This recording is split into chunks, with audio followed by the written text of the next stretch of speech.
My dear friend, നമുക്ക് ചുറ്റും ഒരുപാട് ആളുകളുണ്ടല്ലേ. പക്ഷേ കയ്യിലൊരു ഫോണും പിടിച്ച് തൊട്ടടുത്തിരിക്കുന്ന ആളെപ്പോലും കാണാതെ നമ്മൾ എത്ര ദൂരത്തേക്കാണ് ഓടിക്കൊണ്ടിരിക്കുന്നത്. ഒന്ന് ആലോചിച്ച് നോക്കൂ. നിങ്ങൾ വളരെ പ്രധാനപ്പെട്ട ഒരു കാര്യം പങ്കാളിയോട് പറയാൻ വരുമ്പോൾ അവർ ഫോണിൽ നോക്കി ഒന്ന് മൂളുക മാത്രം ചെയ്താൽ നിങ്ങളുടെ ഉള്ളിൽ എന്ത് തോന്നും? ആ ഒരു നിമിഷം മതി വർഷങ്ങളുടെ സ്നേഹം ഒരു മഞ്ഞു തുള്ളി പോലെ ഉരുകിപ്പോകാൻ. ഇന്ന് നമ്മൾ ചർച്ച ചെയ്യുന്നത് ഒരു ആപ്പിനെ കുറിച്ചോ ഫോണിനെ കുറിച്ചോ അല്ല, പകരം നമ്മുടെ ജീവിതത്തിലെ ഏറ്റവും വിലപ്പെട്ട ബന്ധങ്ങളെ ഈ ഒരു ചെറിയ ഉപകരണം എങ്ങനെയാണ് നിശബ്ദമായി കൊന്നുകൊണ്ടിരിക്കുന്നത് എന്നതിനെക്കുറിച്ചാണ്. വീഡിയോയുടെ അവസാനം വരെ കൂടെ ഉണ്ടാകണം, കാരണം ഇതിൽ പറയുന്നത് നിങ്ങളുടെയും കൂടി കഥയാകാം. ഫബ്ബിംഗ് എന്ന വാക്ക് നിങ്ങൾ കേട്ടിട്ടുണ്ടോ? ഫോൺ, സ്നബിംഗ് എന്നീ രണ്ട് വാക്കുകൾ ചേർന്ന ഇതുണ്ടായത്. അതായത് കൂടെ ഇരിക്കുന്ന ആളെ അവഗണിച്ച് ഫോണിൽ തന്നെ നോക്കിയിരിക്കുക. കേൾക്കുമ്പോൾ നിസ്സാരമെന്ന് തോന്നാമല്ലേ? പക്ഷേ സയൻസ് പറയുന്നത് മറ്റൊന്നാ. നിങ്ങൾ ഒരാളെ അവഗണിക്കുമ്പോൾ അവരുടെ ഉള്ളിൽ ഉണ്ടാകുന്നത് വലിയൊരു മുറിവാണ്. റീസെൻറ്റ് സ്റ്റഡീസ് അനുസരിച്ച് ഫബ്ബിംഗ് നേരിടുന്ന പങ്കാളിക്ക് താൻ ആർക്കും വേണ്ടാത്ത ഒരാളാണെന്ന തോന്നൽ ഉണ്ടാകും.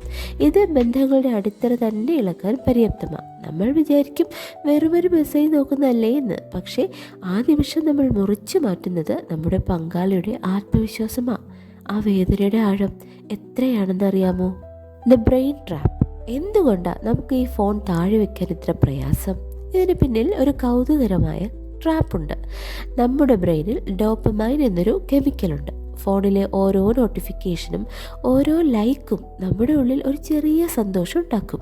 ഈ ചെറിയ സന്തോഷത്തിന് നമ്മൾ അടിമകളായി മാറുകയാണ്. സത്യം പറഞ്ഞാൽ പങ്കാളിയുമായുള്ള ആഴത്തിലുള്ള സംസാരത്തിന് കുറച്ച് ക്ഷമ വേണം. എന്നാൽ ഫോൺ നമുക്ക് പെട്ടെന്ന് സന്തോഷം തരുന്നു. അങ്ങനെ നമ്മൾ അറിയാതെ തന്നെ ജീവനുള്ള മനുഷ്യരെക്കാൾ കൂടുതൽ ആ ചില്ല് കഷ്ണത്തെ സ്നേഹിച്ചു തുടങ്ങും.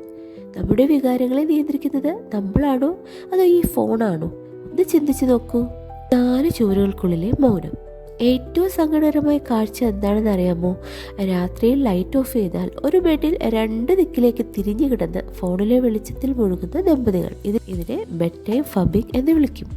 പകൽ മുഴുവനും ജോലി കഴിഞ്ഞ് പരസ്പരം മിണ്ടാൻ കിട്ടുന്ന ആ ഏക സമയം നമ്മൾ റീലുകൾക്ക് വേണ്ടി വിട്ടുകൊടുക്കും. ഈ നീല വെളിച്ചം നമ്മുടെ ഉറക്കത്തെ മാത്രമല്ല, നമ്മുടെ അടുപ്പത്തെയും നശിപ്പിക്കും. നിങ്ങൾ ഫോണിൽ നോക്കിയിരിക്കുമ്പോൾ പങ്കാളിക്ക് തോന്നുന്നത് താൻ നിങ്ങളുടെ ജീവിതത്തിൽ 2ാമതോ 3ാമതോ ആണെന്ന ആ തോന്നൽ ഒരിക്കലുള്ളിൽ വന്നാൽ പിന്നീട് എത്ര സമ്മാനം കൊടുത്താലും ആ പഴയ സ്നേഹം തിരിച്ചു കിട്ടാൻ പാടാ. നമുക്ക് വേണ്ടത് സ്ക്രീനിലെ വെളിച്ചമാണോ അതോ കൂടെയുള്ളവരുടെ പുഞ്ചിരിയാണോ? നമ്മൾ എവിടെയാണ് തോറ്റുപോകുന്നത്? ചിലപ്പോഴൊക്കെ നമ്മൾ യാത്ര പോകും, അവിടെയും നമ്മൾ തോറ്റുപോകുന്നു. ആ നിമിഷം ആസ്വദിക്കുന്നതിന് പകരം അത് ഫോണിൽ പകർത്താനാണ് നമുക്ക് ധൃതി. പങ്കാളിയുടെ കണ്ണുകളിലേക്ക് നോക്കുന്നതിനേക്കാൾ കൂടുതൽ സമയം നമ്മൾ ക്യാമറ ലെൻസിലേക്ക് നോക്കുന്നു. പ്രിയപ്പെട്ടവരെ, ഫോട്ടോകൾ ഓർമ്മകളാണ്, സമ്മതിക്കുന്നു. പക്ഷേ ആ ഓർമ്മകളിൽ നമ്മൾ പങ്കാളിക്കൊപ്പം ഇല്ലെങ്കിൽ പിന്നെ എന്തർത്ഥമാണ് ഉള്ളത്? ഒരു കുഞ്ഞ് ആദ്യമായി ചിരിക്കുമ്പോൾ, അല്ലെങ്കിൽ നമ്മുടെ ഭാര്യയോ ഭർത്താവോ സങ്കടപ്പെട്ടിരിക്കുമ്പോൾ നമ്മൾ ഫോണിലാണെങ്കിൽ ആ നഷ്ടപ്പെട്ട നിമിഷം പിന്നീട് ഒരിക്കലും തിരിച്ചു വരില്ല. ജീവിതം എന്നത് ഫോണിലെ ആപ്പുകൾ പോലെയല്ല. അതിൽ അണ്ടു ബട്ടണില്ല. മാറ്റം തുടങ്ങേണ്ടത് നമ്മളിൽ നിന്ന് തന്നെ. അപ്പോൾ ഇതിനൊരു പരിഹാരമില്ലേ? തീർച്ചയായും ഉണ്ട്. വളരെ ലളിതമായ ചില കാര്യങ്ങൾ മാത്രം ചെയ്താൽ മതി. ഇന്ന് മുതൽ ഭക്ഷണം കഴിക്കുമ്പോൾ ഫോൺ ദൂരേക്ക് മാറ്റിവെക്കാം. ഉറങ്ങുന്നതിന് അരമണിക്കൂർ മുൻപ് ഫോൺ സ്വിച്ച് ഓഫ് ചെയ്യാം. ഏറ്റവും പ്രധാനം, ഭാര്യയോ ഭർത്താവോ സംസാരിക്കുമ്പോൾ ഫോൺ താഴെ വെച്ച് അവരുടെ കണ്ണുകളിലേക്ക് നോക്കി കേൾക്കാം. ആ ഒരു നോട്ടത്തിന് ഏതൊരു വില കൂടിയ സമ്മാനത്തെക്കാളും മൂല്യമുണ്ട്. ബന്ധങ്ങൾ കെട്ടിപ്പടുക്കാൻ വർഷങ്ങൾ വേണം, പക്ഷേ അത് തകർക്കാൻ ഒരു നിമിഷത്തെ അശ്രദ്ധ മതി. ഈ വീഡിയോ കണ്ടു കഴിഞ്ഞാൽ നിങ്ങളുടെ ഫോൺ ഒന്ന് മാറ്റിവെച്ച് കൂടെയുള്ളവരെ ചേർത്ത് പിടിച്ച് ഒരു വാക്കുമിണ്ടു. ആ മാറ്റം നിങ്ങളുടെ ജീവിതത്തിൽ കൊണ്ടുവരുന്ന സന്തോഷം വലുതായിരിക്കും. സ്നേഹിക്കാൻ പഠിക്കൂ. ഡിജിറ്റൽ ലോകത്തല്ല, ഈ മനോഹരമായ യഥാർത്ഥ ലോകത്ത്.